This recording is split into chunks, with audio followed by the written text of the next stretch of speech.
증도가 지난 시간에 이어서 제15장 강의하도록 하겠습니다.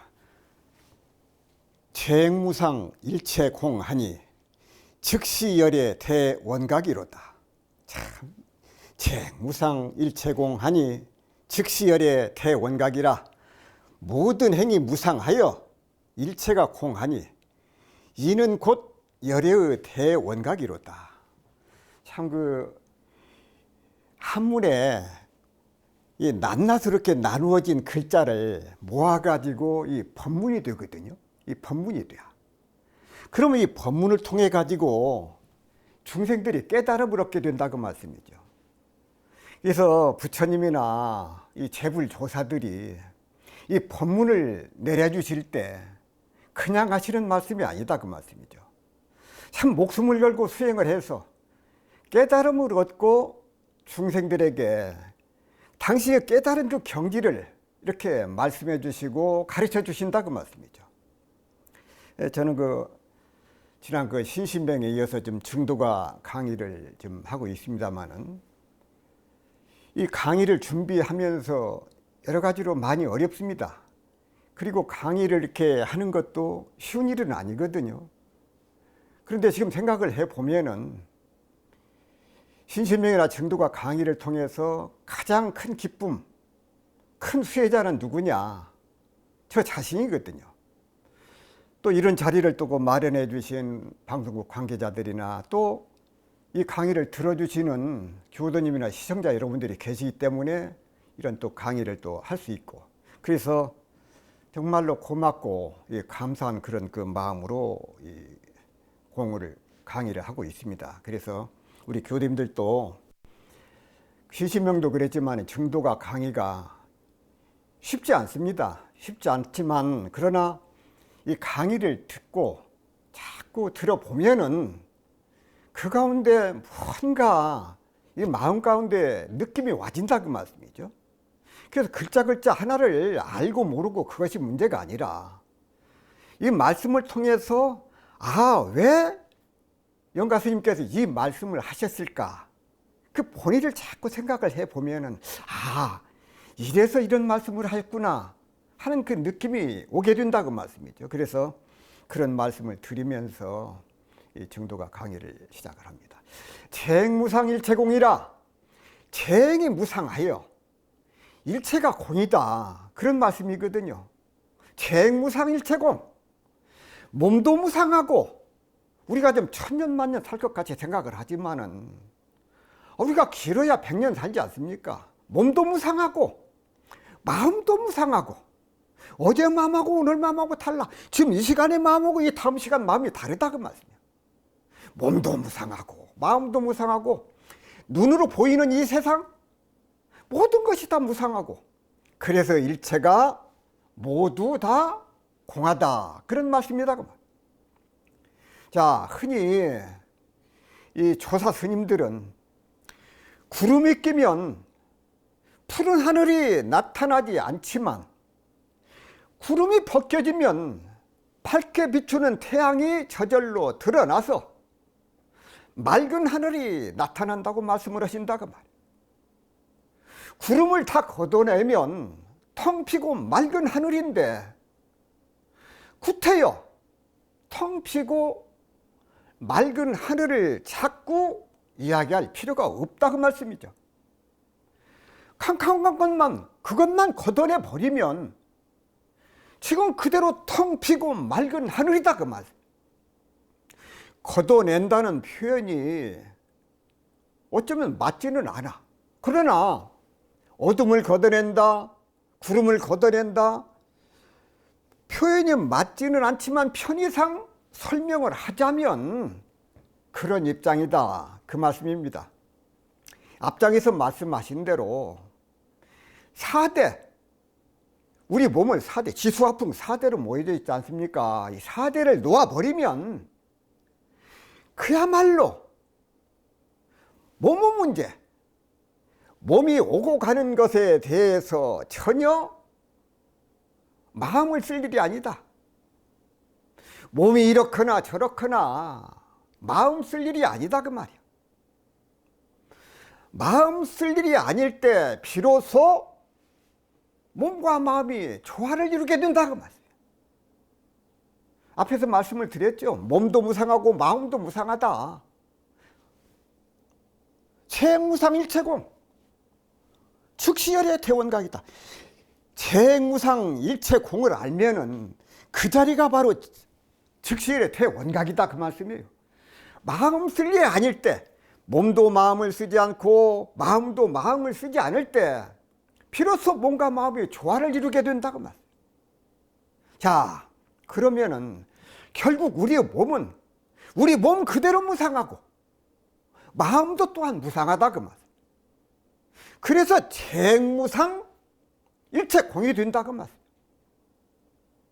마음이 그대로 체행무상 일체공이고 이 세상 모든 것이 다 이 마음의 원리를 따라서 이루어져. 그러니 어떤 존재든지 체행무상의 범주 속에 들지 않는 것이 아무것도 없다고 말. 모든 것은 마치 흘러가는 물처럼 흘러가고 흘러온다고 말. 왜 그러느냐? 왜 그렇게 흘러가는가? 인연은 도래되어 있기 때문에. 인이 있고 연이 있어. 인연 따라서 모든 것이 이루어진다고 말. 그러나 본 바탕은 빌공짜 공이다, 그 말.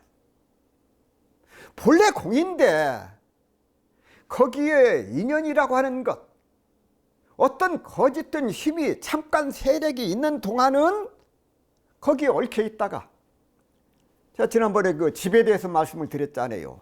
집이 이렇게 있는데 집도 기둥이라든지 기와라든지 대들보라든지 그것이 모여서 집이 돼. 그러나 이것이 낱낱이 나뉘어지면 집이 아니다, 그 말. 그래서 그런 인연이 모여져서 이렇게 거짓으로 함께 잠깐 세력을 형성하고 있는 동안에 그대로 얽혀 있다가 그것이 다 해버리면 어떻게 되냐? 전부 흩어지고 만다. 이것이 재무상이고 이것이 일체공이다, 그 말씀이야. 자, 모든 이체가 그러한 줄을 알면은 아예 처음부터 없는 것으로 보자, 그 말씀. 자, 예를 듭시다. 자, 여기에 좀 컵이 하나 있다. 컵이 있다고 할 때 이 컵이 입이 깨어져 있는 것으로 알고 사용하라. 컵은 입이 깨어져 있는 것으로 알고 사용을 해야 된다. 왜? 영원히 이 자리에 있게 한다. 한눈을 좀 더 뜬 그런 사람은, 눈에게는 그 이치를 아는 사람은 컵이 처음부터 아예 없는 것으로 보인다, 그 말이에요. 자, 우리는 한 걸음 더 넘어서 그 앞을 내다보지를 못해. 바로 이 코앞에 있는 것만 집착을 하기 때문에 있으면 있다, 없으면 없다고 그렇게 생각을 한다고 말이야. 그렇게 판단을 해. 한치 앞을 내다보지를 못해. 다시 말하면 있을 때도 없는 것을 볼 줄 알아야 하고 없을 때도 있는 것을 볼 줄 알아야 된다. 그런 지혜가 있어야 된다고 말씀이죠. 자, 우리가 이 4대 육신, 지수화풍 4대로 모여져 있는 이 육신, 곧 체행이 무상하다고 하는 것에 대해서 올바르게 이해가 되었을 때 앞에서 배운 무지 복무 손익이다, 참상은 그런 그 경지를 맛보게 된다고 말이야. 죄가 없으면 손해될 것도 없고 이익될 것도 없다. 무지 복무 손익이거든. 죄니 복이니 하는 것도 없고 이익 볼 것도 없고 손해 볼 것도 없다. 그 자리가 텅 빈 경지다, 그 말씀이에요. 자, 신신명에 보면은 몽환공화를 하루 바짝가 꿈이요 모든 것을 어찌 수고로이 그것을 잡으려고 그러느냐, 그렇게 말씀을 하셨다. 몽환공화를 하루 바짝가 꿈과 같고 허공꽃을 그것을 붙잡으려고 노력을 한다고. 자, 한 해가 바뀌면은 새해가 되면은 덕담을 해. 건강하고 모든 일이 좀 잘 되기를 바란다는 그 덕담을 해. 근데 덕담을 하고 나면은 바로 그냥 금세 봄이 와. 봄이 오면 끝이냐? 바로 여름으로 이어진다고 말이야. 그래서 여름이 되니까 아이고 덥다 덥다, 왜 이렇게 비가 많이 오는가 모르겠다. 그런데 그 더위도 잠깐이면 지나가 버리고, 아 가을인가 했더니 단풍이 들고 낙엽이 지고 금세 찬바람이 불고 겨울이 온다고 말. 봄을 기다리는 것이 우리들의 1년 동안의 살림살이요. 이 겨울에 아이고 어서 봄이 좀 오면 좋겠다. 알고 보면은요, 생과 사, 이것이 생과 사의 경지고 우리의 삶의 현실이고 이 세상의 실상의 참다운 모습이다 그 말씀이야. 우리 중생들이 그런 삶을 살고 있습니다. 봄이 왔는가 하면은 여름이 오고, 여름이 왔는가 하면 가을이 오고, 가을이 왔는가 하면 겨울이 와. 오면 가고 가면 오고. 자, 금강경 사구계에도 범소유상 개시허망 약견재상 비상 즉견열애라고 하셨거든요. 모든 있는 바 형상은 전부 허망한 것이니 모든 것을 상이 없는 것으로 보라고 말. 그러면은 그대로 열애를 본다. 재무상일체공 하니 즉시 열애 대원각이잖아요. 자, 이런 구절을 잘못 생각하면은 불교는 마치 허무주의를 지상 제일로 그런 그 목표로 삼는 것 같이 생각할 수도 있다고 말. 그러나 사실 우리가 그런 이치를 제대로 이해하지 못하고는 불법을 제대로 이해하지를 못하게 된다고 말. 재무상일체공 즉시열의 대원각, 재무상의 이치를 알게 되면 즉시열의 대원각을 얻게 된다고. 자, 불교에서 말하는 이 한 차원 다른 이치, 산은 산이요 물은 물이다, 그렇게 말을 했을 때 거기서 한 걸음을 더 나아가면은 산은 그대로 산이 아니고 물은 물이 아니다는 것을 깨닫게 된다고 말이에요. 거기서 한 걸음만 더 나가서 생각하면은 눈앞에 코앞에 있는 것만 생각하지 말고 거기서 한 걸음 더 나가서 생각을 하자고. 그런데 거기서 또다시 내려오면은 비로소 산은 그대로 산이고 물은 그대로 물이다는 것을 알게 된다고 말이에요. 이것이 중도의 이치야. 가운데 중자 길도자. 생과 사, 나는 것과 죽는 것, 살과 활, 쌍차와 쌍조요, 무생과 무불생이 늘 이런 관계를 맺고 있다고 말. 몸과 몸짓, 체와 용, 있는 것과 없는 것. 그래서 불교를 잘 공부하려면 이러한 이치, 이러한 관계, 몸과 몸짓, 체와 용, 있음과 없음, 그러한 이치, 이것을 깨트려서 종지를 딱 추려 잡을 줄 알아야 된다고 말이에요. 종지를 잘 추리고 나면은, 그 까닭을 알고 나면은 나머지 글을 새기고 다른 교리를 설명하는 것은 전부 그런 종지의 밑에서 와지는 지엽이다 그 말이야. 큰 나무 뿌리 하나를 알고 보면은 거기서 와지는 가지, 그 잎을 나는 것은 아무것도 아니다 그 말. 그래서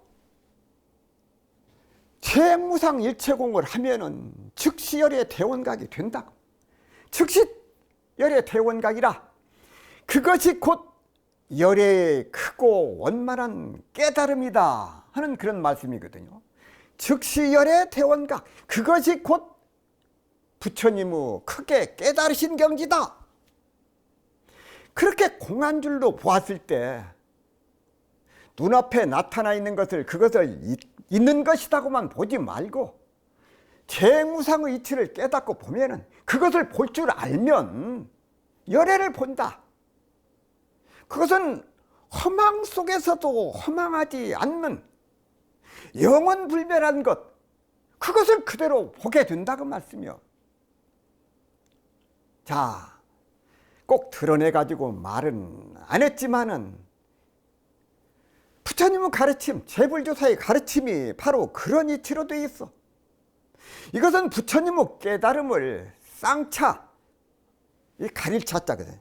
쌍차 입장에서 이야기한 것이고, 쌍차가 되면은 쌍조, 이것은 열린 문장인데, 쌍차가 되면은 저절로 열려지게 되어 있다고 말이야.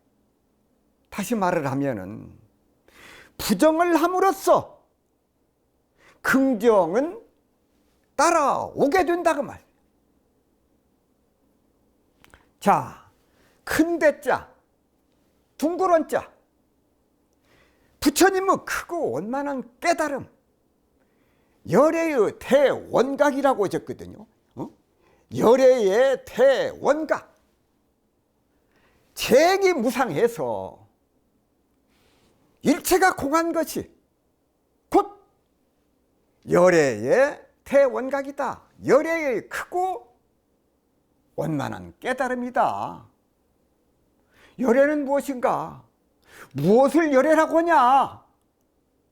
여기에서 열애는 역사적인 부처님을 두고 하는 소리도 아니고 선방이나 법당에 앉아 계시는 부처님도 아니다. 깨달음의 경지를 열애라고 말을 한 것이다. 최무상 일체공, 즉시열의 대원각. 최무상을 알고 나면은 즉시열의 대원각. 불교에서 제일 문제가 되는 것이 바로 무엇이냐 하면 깨달음이다. 깨달음을 얻고자 해. 부처님 그 자체가 중요한 것이 아니고, 부처님 태어나신 것이 중요한 것이 아니고, 부처님이 깨달음을 성취했기 때문에 그것이 소중한 것이고, 그래서 부처님께서 깨달음을 얻었기 때문에 부처님의 가르침 불교가 있게 되었다고 말이야. 그렇기 때문에 부처님 태어난 날도 우리가 높이 기려. 부처님은 깨달음이 있었기 때문에 불교가 있는 것이지, 깨달음이 없었다면 아무런 의미가 없다고 봐. 그런데 이 깨달음이라고 하는 것이 꼭 부처님에게만 한정된 것이냐? 이 깨달음은 누구나 다 하면은 얻을 수 있다. 누구에게나 다 있다 그 말씀이에요. 최무상 일체공이 내 살림살이, 내 안목, 나의 견해가 되었을 때 그 경지를 알고 보면은 그 사람 그대로가 열애의 대원각이다 그 말씀이에요. 최무상 일체공의 이치를 깨닫고 보면은 그 살림과 합산이 되고 그 안목이 열리고 그 견해가 열리고, 그러면은 그 자리가 바로 열애의 대원각이다 그 말씀. 부처님의 깨달음, 열애의 대원각이 멀리 있다든지 잡을 수 없는 것도 아니다 그 말씀이에요. 그러니 즉시 열애, 곧 열애를 본다. 이렇게 이야기할 수도 있다고 말씀입니다. 깨달을 각자를 쓰니까 어떤 동사적인 의미로 보면은 어떤 행위가 있을 때 그것을 깨달음이다. 석가모니 같이 별을 보고 눈이 번쩍 뜨였다든지 그런 상황에 있을 때 비로소 그것을 깨달음이다 라고 해석을 하게 된다고. 불자들이 성도 제의를 염원을 해요. 어떻게 하면 깨달음을 얻을까?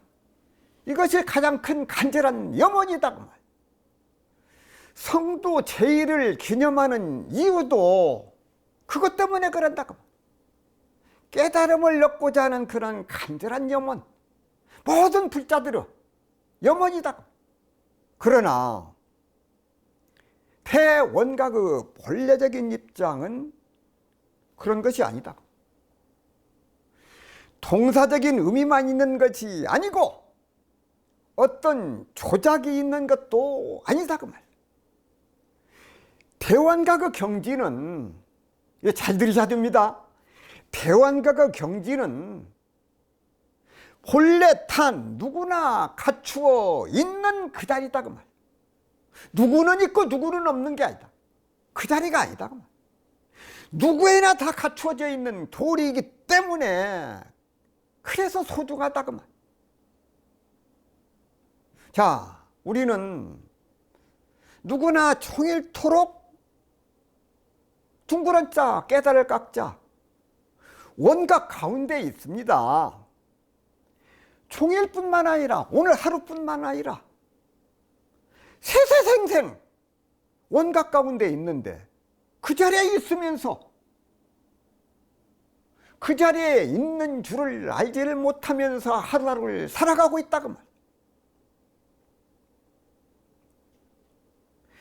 우리는 그릇이 작아서 어떤 작은 이익이라든지 작은 소득에만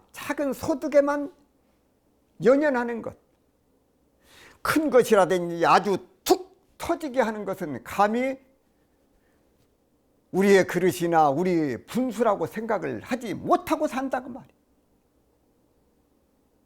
그 속에서 살고 있으면서 그것을 알지 못하기 때문에 본래 부처인데 본래 태원각인데 그것을 알지 못하기 때문에 우리를 중생이라고 한다고 말. 그러나 중생은 다만 알지 못할 뿐, 그 이치를 알지 못할 뿐 결코 원각을 떠나 있는 것은 아니다 그 말.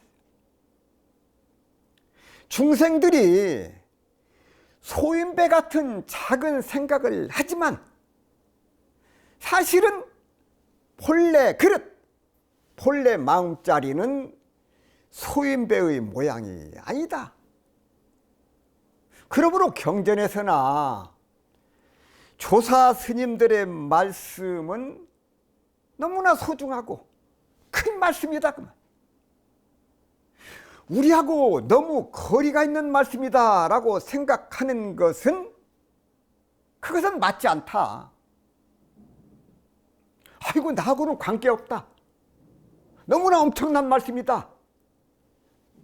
그렇게 생각해서는 안 됩니다. 어찌 되었든지 본래 모든 사람들이 갖추고 있는 마음자리가 그렇게 생겨있기 때문에 그것을 보신, 그것을 깨달으신 부처님이나 조사 스님들은 당신들이 보신 그대로 이야기할 수밖에 없다 그 말씀입니다. 자, 우리가 지금 증도가를 공부하고 있습니다만 영가 스님 말씀도 듣는 사람들을 감안해서 하신 말씀이 아니다 그 말씀이요.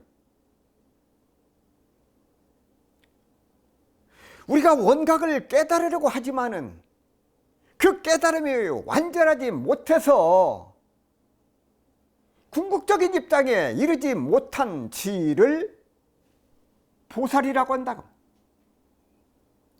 깨달음의 희망을 가지고 있다면 우리 모두가 보살이다. 그러나 보살 역시 깨달음에 있어서는 아직도 시원찮은 게 사실이다 그 말. 그래서 이 원각이, 둥그런 자 깨달을 각자, 이 원각이 완전무계란 자리를 열애라고 한다 그 말. 자, 그러면 부처님의 깨달음 경지는 무엇이냐? 자, 6년 고행을 한다, 9년 면백을 한다, 졸리니까 송곳으로 허벅지를 찌른다, 목에 줄을 매달아서 졸음을 쫓아낸다, 칼을 앞에 세워놓고 졸리면 찔리게 해서 참을 참아가면서 깨달음을 얻으려고 한다. 그런 등등 숱한 사연들이 많이 있습니다. 바로 그 자리가 어디냐? 그 자리가 궁금하면은 눈을 똑바로 뜨고 우리가 찾아봐야 한다고 말씀입니다. 자, 성철 스님께서 증두가 강설에서 일체의 모든 행위 영원한 것이었고 일체가 공하여 아무것도 찾아볼 수 없는 이것은 곧 열애의 대원각이라고 하는 것이다. 일체가 공하다는 것은 마구니와 부처를 찾아볼 수 없는 데서 하는 말이며, 그러면 일체가 텅 빈 그것뿐이냐 하면 거기에서 진여의 항사 묘용이 현발하는 것이니, 대원각이 항사 묘용이며 항사 묘용 이대로가 일체 공이라는 것이다. 그래서 공이 곧 공 아님이요, 공 아님이 곧 공이며, 나는 것이 곧 나지 않음이요, 나지 않음이 곧 나는 것이다. 이와 같이 같은 말을 자꾸 되풀이하는 것은 듣기가 귀찮지만 그것은 쌍차 이대로가 쌍조이며 쌍조 이대로가 쌍차라는 것을 말하기 위한 것이다. 죄행이 무상하니 일체가 공이라 하면 쌍차를 말하고, 곧 이것이 열애의 대원각이라 하면 쌍조를 말하고, 정멸한 성품 가운데서 자유자재하다 하면 쌍조를 말한다. 다 버리는 것일지라도 그것은 단멸공에 떨어지는 것이 아니고 거기에서 자유자재한 항사 묘용이 현발하여 중도 정견이 성취되는 것이다 하고 말씀을 하셨습니다. 자, 원문을 다시 한번 살펴보도록 하겠습니다. 재행무상일체공하니 즉시 열애 대원각이로다. 모든 행위 무상하여 일체가 공하니 이는 곧 열애의 대원각이로다. 재무상일체공 즉시 열애 대원각, 모든 행위 무상하여 일체가 공하니 이는 곧 열애의 대원각이로다. 이렇게 해서 제15장 강의를 마무리하도록 하겠습니다. 제16장 강의하도록 하겠습니다. 제16장 결정설 표진승을 유인불경 임정징이라.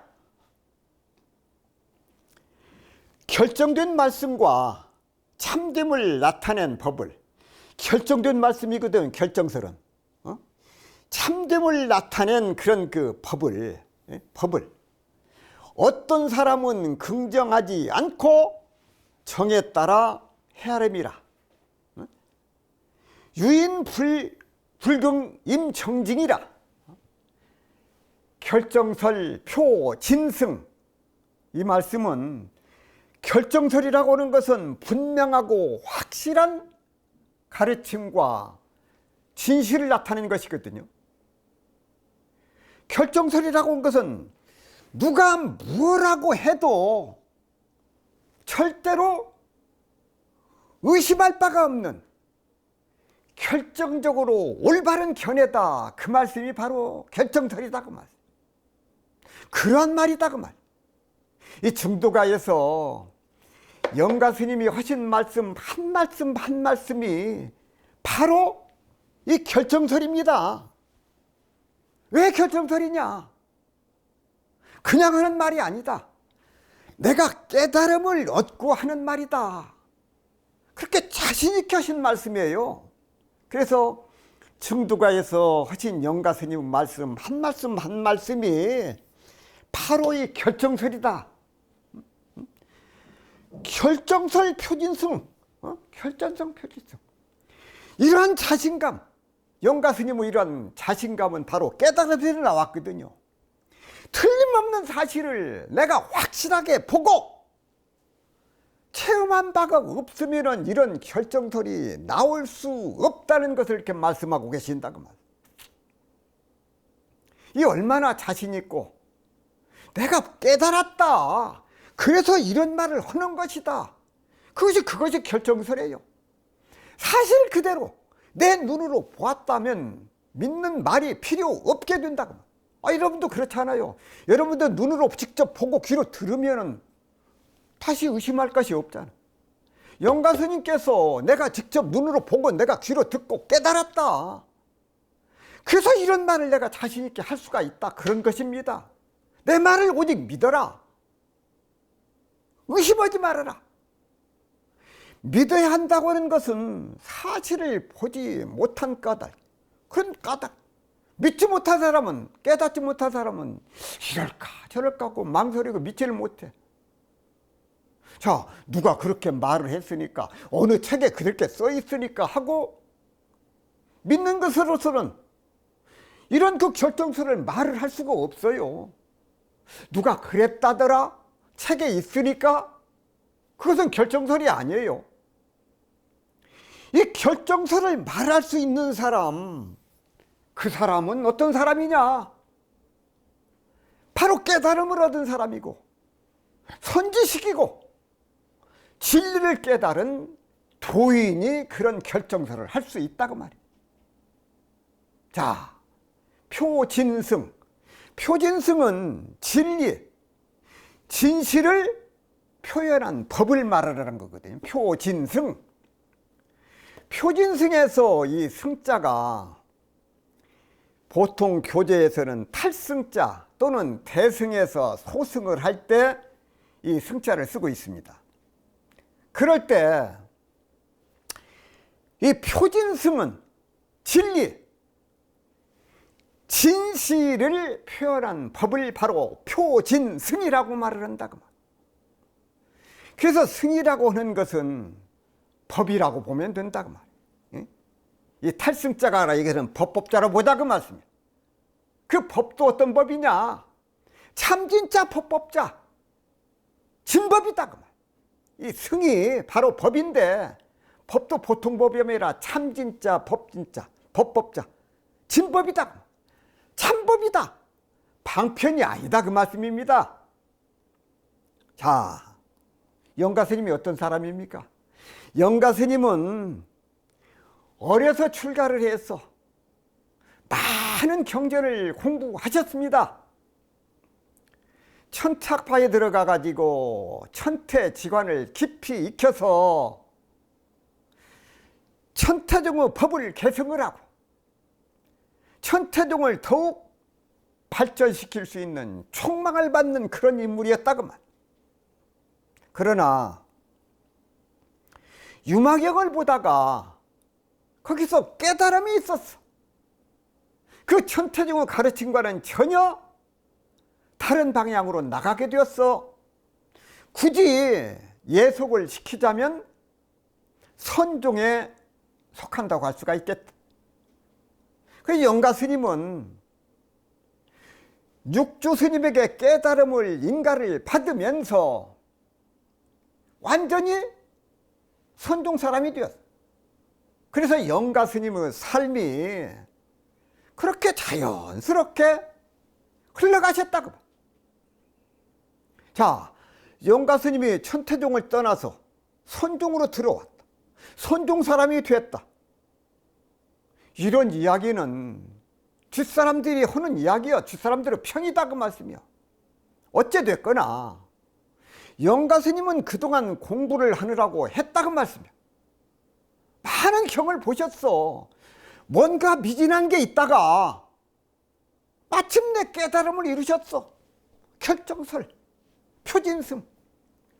그래서 그 깨달음의 경지를 증도가를 통해서 자신있게 피력을 하면서 여기서 말한 대로 아주 당당하게 말씀을 하셨다. 역사적인 배경이라고 할까? 그 당시 영가 스님의 삶의 자취를 살펴보면은 증도가에는 영가 스님의 자신의 개인적인 마음들이 증도가에 상당히 묻어 있음을 알 수 있습니다. 앞으로 이제 강의를 통해서 말씀을 드리겠습니다. 그런 맥락으로 보면은 여기서 그 표진승이라고, 표진승, 표진승이라고 해서 이 승자를 썼을 때 결정설 표진승, 나는 진리를 표한 중이다. 중이면 당연히 진리를 표한 중이고, 진리를 표한 중이라면 증도가에서는 결정적인 주장을 할 수밖에 없다. 이 말씀을 통해서 영가 스님의 기계가 잘 드러나 있음을 알 수가 있다고 봐요.